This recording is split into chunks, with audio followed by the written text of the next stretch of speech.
السلام علیکم ورحمۃ اللہ وبرکاتہ۔ آج ہم جو ہے وہ آپ صلی اللہ علیہ وآلہ وسلم کو جب نبوت دی گئی تو آپ صلی اللہ علیہ وآلہ وسلم نے کھلم کھلا جو ہے اسلام کی تبلیغ کس طرح شروع کی، اس پر جو ہے وہ نظر ثانی کریں گے۔ آپ صلی اللہ علیہ وسلم اور ان کے ساتھیوں کو، یعنی جو مسلمان ہوئے تھے، ان کو کس کس تکلیف سے گزرنا پڑا۔ مکہ کی ایک پہاڑی ہے جس کا نام جو ہے وہ صفا ہے۔ آپ صلی اللہ علیہ وآلہ وسلم تشریف لے گئے اور قریش کے خاندانوں کو نام بے نام پکارا، اور جب سب اکٹھے ہو گئے تو آپ صلی اللہ علیہ وآلہ وسلم نے فرمایا کہ اگر میں خبر دے دوں کہ تمہیں کہ پہاڑ کے پیچھے دشمن کا لشکر ہے اور قریب ہے کہ تم پر حملہ کر دے، تو کیا تم اس خبر کو سچ مانو گے؟ تو حاضرین نے ایک زبان ہو کر جواب دیا کہ کیوں نہیں، کہ آپ کی سچائی کا ہمیں پورا یقین ہے، کیونکہ اس وقت جو ہے آپ صلی اللہ علیہ وسلم کو نبوت سے پہلے بھی لوگ صادق اور امین کے لقب سے پکارتے تھے۔ آپ صلی اللہ علیہ وآلہ وسلم نے فرمایا کہ اگر تم نے اپنے ناپاک خیالات اور غلط عقیدوں کو نہ چھوڑا تو یقین جانو کہ خدا کے سخت عذاب کا لشکر تم کو تباہ کر دے گا، اور میں تمہیں سے آگاہ کر رہا ہوں۔ جب اللہ رب العزت نے یہ حکم نازل کیا وَأَنذِرْ عَشِيرَتَكَ الْأَقْرَبِينَ، یعنی اپنے قریبی رشتہ داروں کو خدا سے ڈراؤ، تو آپ صلی اللہ علیہ وآلہ وسلم نے عبد المناف یعنی اپنے پردادا کی اولاد میں سے تقریباً 40 آدمی جمع کیے اور فرمایا، جو تحفہ میں تمہارے لیے لایا ہوں، دنیا میں کوئی شخص اپنی قوم یا جماعت کے لیے اس سے بہتر تحفہ نہیں لایا، اور میں تمہارے لیے دین و دنیا کی ترقی اور کامیابی لے کر آیا ہوں، اور اللہ رب العزت کا حکم ہے کہ میں تمہیں اس کی طرف بلاؤں، اور دنیا کے تمام آدمیوں میں سے اگر میں جھوٹ بولتا تو واللہ میں تم سے ہرگز جھوٹ نہیں بولتا، اور میں تمہارے پاس رسول اور پیغمبر بنا کر بھیجا گیا ہوں۔ تو جب آپ صلی اللہ علیہ وآلہ وسلم نے اس طرح قریش کے لوگوں کو پکارا تو اس کے جواب میں جو ہے وہ قریش نے، یعنی ابو لہب آپ صلی اللہ علیہ وآلہ وسلم کے چچا جو ہے کھڑے ہوئے اور للکارا،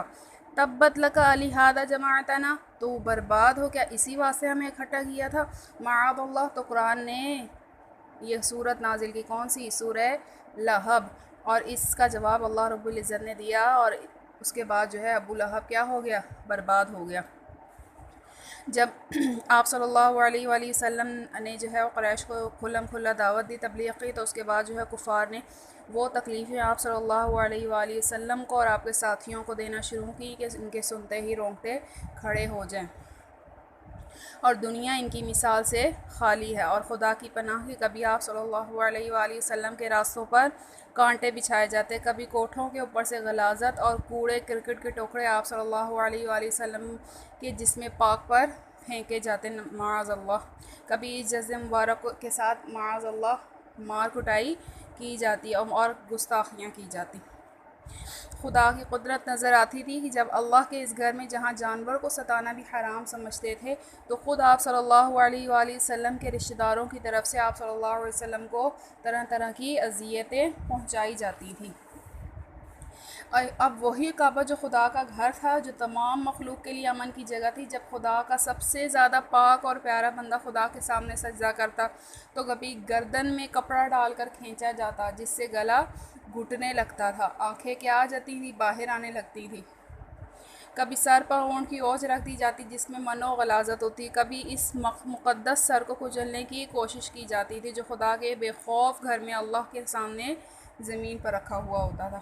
اور ایسا بھی ہوا کہ آپ صلی اللہ علیہ وآلہ وسلم کے ساتھیوں کو دیکھتے ہوئے انگاروں پر لٹا دیا گیا۔ حضرت بلال حبشی رضی اللہ تعالیٰ عنہ کا بچھونا بنائی جاتی تھی، عرب کی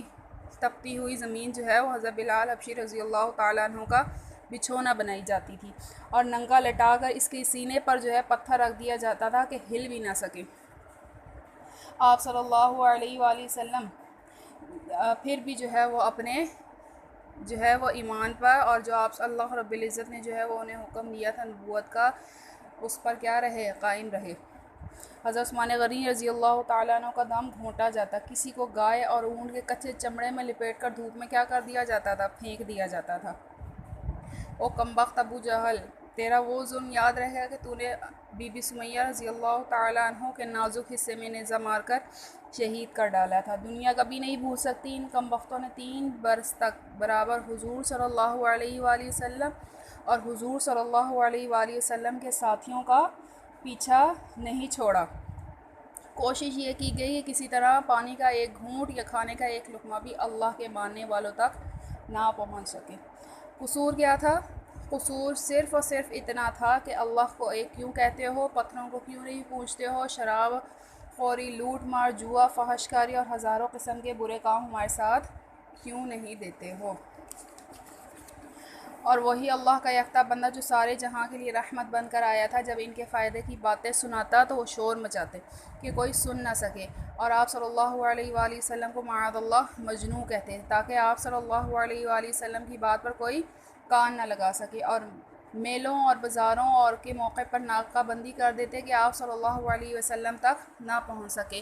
طارق بن عبداللہ محاربی ایک صحابی ہیں، اسلام سے پہلے ذی المجاز کے بازار میں جو ہے یعنی میلے میں گئے، تو انہوں نے دیکھا کہ ایک شخص جو ہے سرخ دھاریوں کی چادر اوڑھے ہوئے ہے اور پکار رہا ہے، لوگوں کہہ دو کہ اللہ کے سوا کوئی معبود نہیں، کامیاب ہو جاؤ گے۔ تو ایک دوسرا شخص جو ہے پتھر لیے ہوئے ہے، ان کے پیچھے لگا ہوا ہے اور پتھروں کی مار سے قدموں اور ٹخنوں کو لہولہان کر دیا ہے۔ وہ گلا پھاڑ پھاڑ کر للکار رہا ہے، اس کا کہنا مت مانو، جھوٹا ہے، معاذ اللہ۔ میں نے کہا یہ کون ہے؟ لوگوں نے بتایا عبد المطلب کے خاندان کا کیا ہے، ایک نوجوان ہے۔ میں نے پوچھا پتھر مارنے والا کون ہے؟ فرمایا، جواب دیا کہ ان کے چچا ابو لہب ہیں۔ الغرض ایک سچی عواسی جو پہاڑ کی گھاٹیوں میں، شہر کی گلیوں میں اور خوشی کی محفلوں میں، رنج و مصیبت کی ماتم گاہوں میں، سب جگہ جو ہے وہ اٹھتی تھی اور ظالموں کا ظلم اس کو دبانا چاہتا تھا، مگر مظلومیت کا شعلہ اس کو دن بدن بھڑکا رہا تھا۔ آپ صلی اللہ علیہ وسلم جب ظلم و سختی کی انتہا ہو گئی تھی، عرب جو ہے وہ آپ صلی اللہ علیہ وسلم سے جو ہے انہوں نے عرض کیا کہ حسینہ کی تلاش ہے تو سارے عرب کی عورتیں پیش ہیں، جس کو چاہو پسند کر لو، اگر روپیہ کی ضرورت ہے تو عرب کے خزانے موجود ہیں، اگر حکومت کی تمنا ہے تو ہماری گردنیں غلامی کے لیے حاضر ہیں اور ہم رعایا بنتے ہیں اور آپ کو بادشاہ بناتے ہیں۔ مگر جواب ایک ہی تھا اور وہ یہ تھا کہ اگر ایک ہاتھ پر چاند اور دوسرے ہاتھ پر سورج بھی لا کر رکھ دے تو خدا کی قسم میں اس قدم سے نہ ہٹوں گا جس سے میرے خدا نے مجھے جمایا۔ اور مختصر یہ کہ وہ ایک پکار تھی جو آپ صلی اللہ علیہ وآلہ وسلم کی زبان سے ادا ہوتی تھی، اور نافرمان مخلوق نے ہزاروں کوششوں سے دبانا چاہا، مگر وہ خدا کی پکار تھی اور اللہ کی آواز کو بلند ہونا تھا۔ وہ بلند ہوئی اور آج تک بلند ہے، اور اب ہمارا فرض بنتا ہے کہ ہم اس کو آئندہ جو ہے وہ بلند رکھیں، اور انشاءاللہ تعالی یہ تا قیامت بلند رہے گی۔ اور دنیا میں جو ہے ابو لہب جو ہے وہ جنگ بدر میں پھر کتے کی موت مارا گیا۔ انشاءاللہ تعالی ہم جو ہے کل آپ صلی اللہ علیہ وسلم اور آپ کے ساتھیوں کو جب بہت زیادہ تکلیف اور اذیتیں دی گئی تو آپ صلی اللہ علیہ وسلم نے ان کو حکم دیا ہجرت کرنے کا۔ کل ہم ہجرت کے بارے میں پڑھیں گے، پہلی ہجرت آپ صلی اللہ علیہ وسلم کے ساتھیوں نے